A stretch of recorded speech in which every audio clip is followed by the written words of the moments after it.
In this video, we're going to use some of the selection tools in Krita to cut out objects from some photographs and see how they could be used in our game.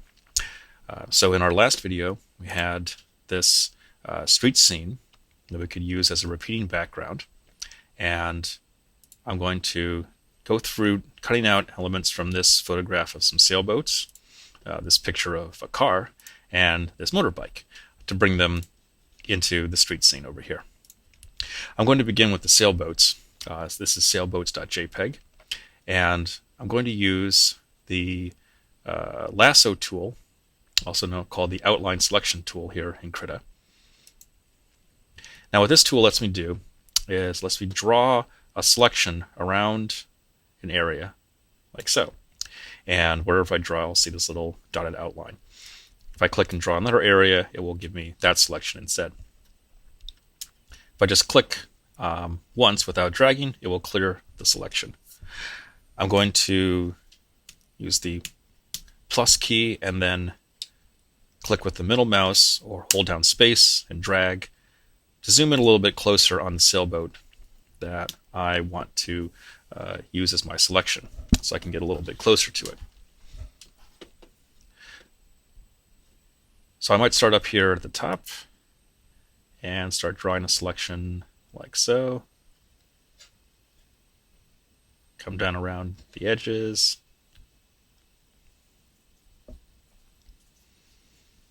Come over here to the side.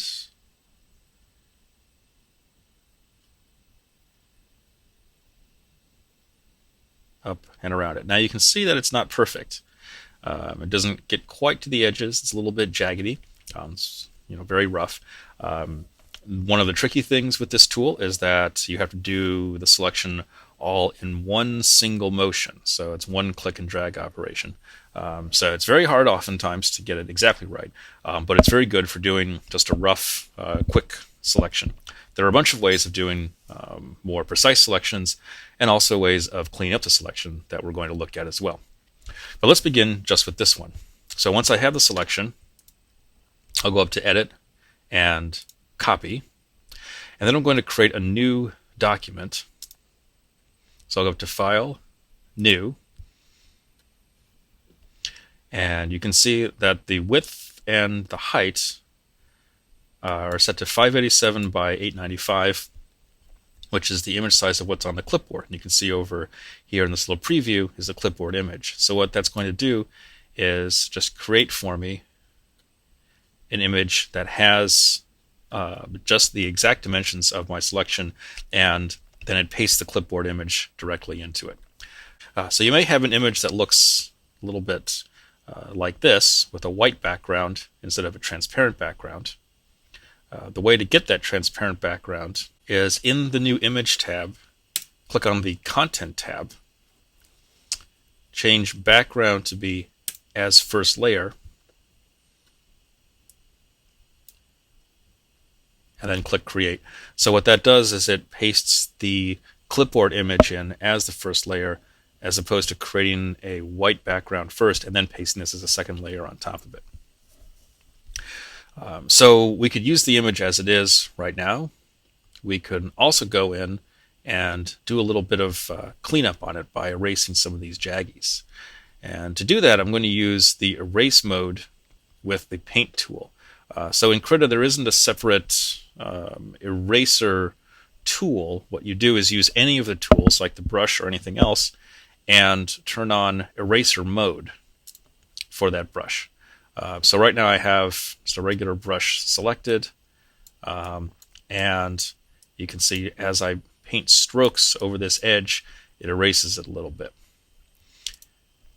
The brush that it's doing is a very soft brush, so I might choose something else that has a little bit of a harder image to it.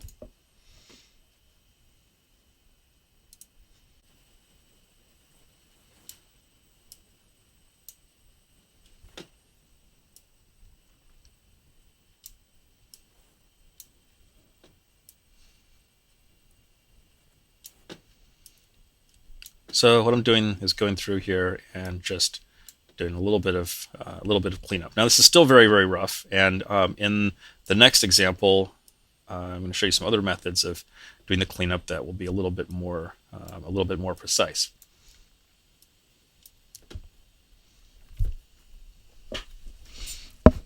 But now that I have the image, let's go ahead, have that cleaned up. Let's go ahead and save it. I'm going to save this first as a credit document, sailboat.kra. And then when we're ready to actually export it and put it out into our game, we'll save a copy out as a PNG as well. But before I do that, I want to just take a look at what this is going to look like over my background. So for that, I'm going to go up to Select and choose Select All. Then we go up to Edit and Copy, so it's going to copy the entire image. And then go over here to my repeating street scene document that shows my game background. And I'll go up to Edit and Paste, so it will paste it in. And I can use the Move tool to move it around and see what it's going to look like. So it looks fantastic. The one thing is that it's a little bit too large in relation to the background image. So I'm going to want to actually scale this down.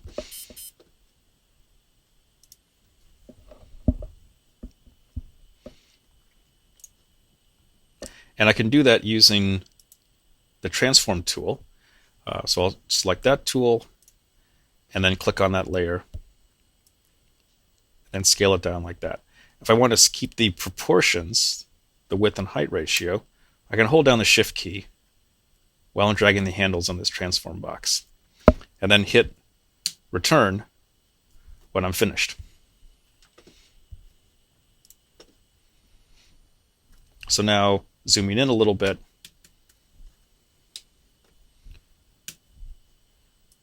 we can see what that would look like moving around against that background. So what I want to do is actually use this scaled down image instead of the full-size one that I had before. So let's go ahead and copy that. I'm going to use the rectangular selection tool. I have my sailboat layer selected right here, so I'm selecting the sailboat out of that layer. I'll drag a box around it, go back up to Edit and Copy, and again go ahead and make a new document for it.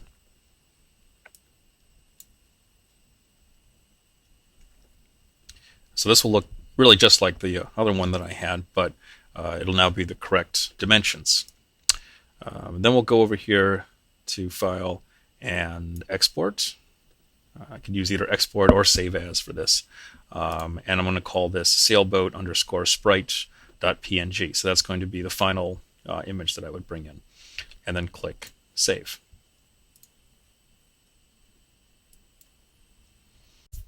The next image I'm going to work with is this photograph of an orange VW bug.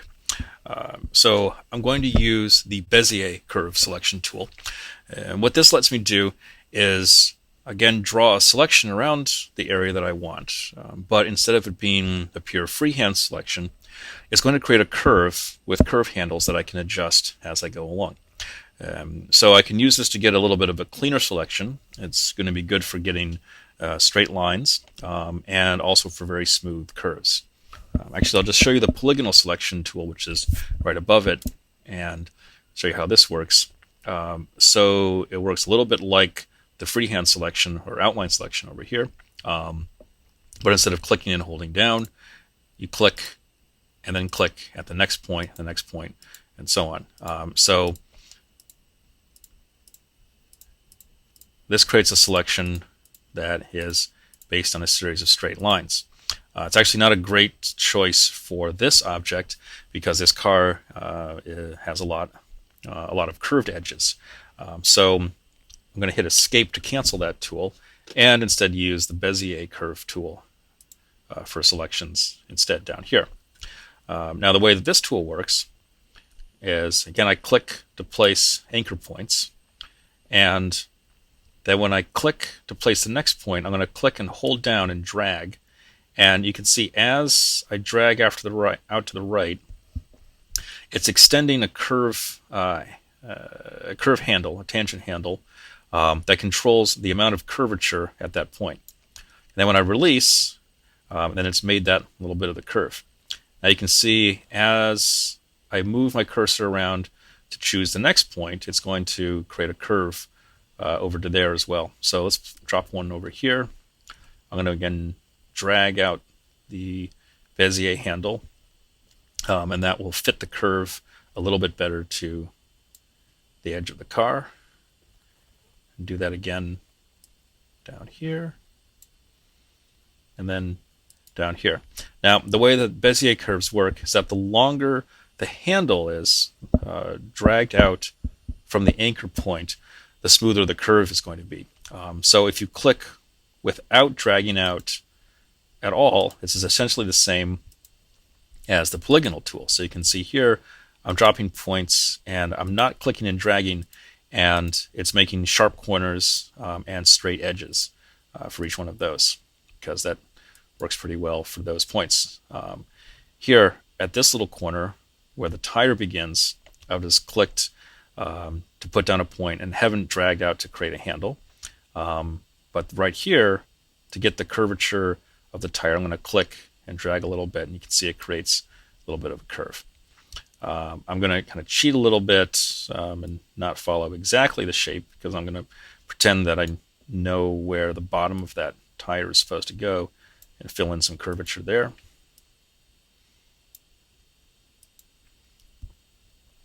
And then at this point where I go to a straight line from a curve, in order to get that sharp corner, I just drop a point without dragging out the curve handles. All right. So I'll just continue on through the rest of the outline.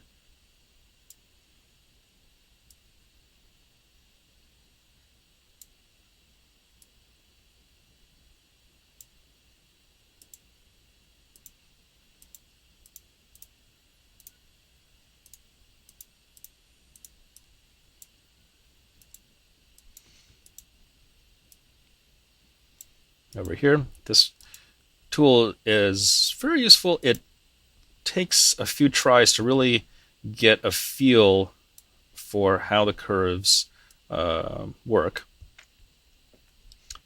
But these curves are essentially the same that you would have in the curve drawing tool in Krita, and the curve tools in Illustrator and Photoshop and other programs like that. So once you have a sense of how that works, you can do some pretty powerful things with it. When you get around to the end again and you want to close the curve, you can see if I move the cursor over the starting anchor point, it turns red, showing that if I click there, it will close the whole curve and complete the selection. So as before, I'm going to go up and copy the image out, and I'm going to be using this to create a new file. This time, instead of making a new file first, I'm just going to go ahead and go over to my street scene and paste it in here first, because I know I'm going to need to check on the dimensions before I export it. So I'll go up here to Edit and Paste, and as we can see, it's way too large. Let's go ahead and just delete that layer entirely, and I'll show you another way of adjusting the size first before I go in there. So let's say we wanted the car to be, like about this high, about half the height of the sailboat. So how big is that? Well, I'm going to use the measure tool to find out. So choose the measure tool right here, and then let's click and drag. And then if I click on the tool options right here in the tool options tab, the distance it has measured is 226.5 pixels. So you can see anywhere that I click and drag with this tool, it will measure those dimensions out in the tool options, and also show me the angle that's created with it, if I want to use this to measure angles as well. So 200 pixels actually seems like a pretty nice height. In some ways it's easier if you just sort of pick like nice round numbers for things, unless you have a specific pixel measurement that you need to make it work out right. So I'm just going to say that I want a height of 200 pixels for my image. So I can go up to File and New,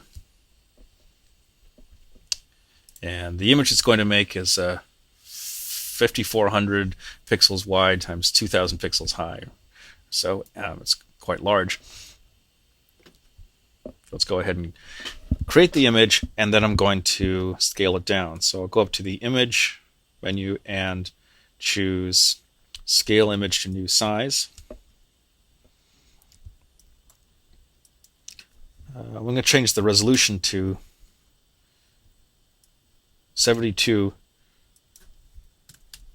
pixels per inch, and the height to 200 pixels, which will make the width be 519 pixels here, because I have the constrained proportions box checked, so it will automatically scale it on both axes. So that's shrunk it down quite a lot. Let's take a look at what that is going to look like. I'll go to Select, Select All, Copy, go back to my street scene, and paste.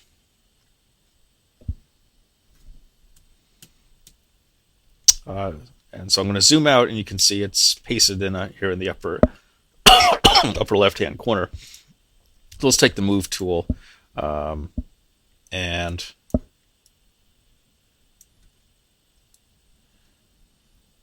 move that over here so we can see what that would look like down on the road.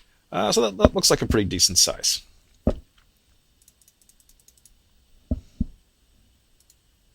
So now let's go back to my new file where I've pasted in that car. I could save this as car.kra, save this as a CRITA document just so that I have that. And then go to File and Export as car.png, which will be the file that I'll actually bring into my game.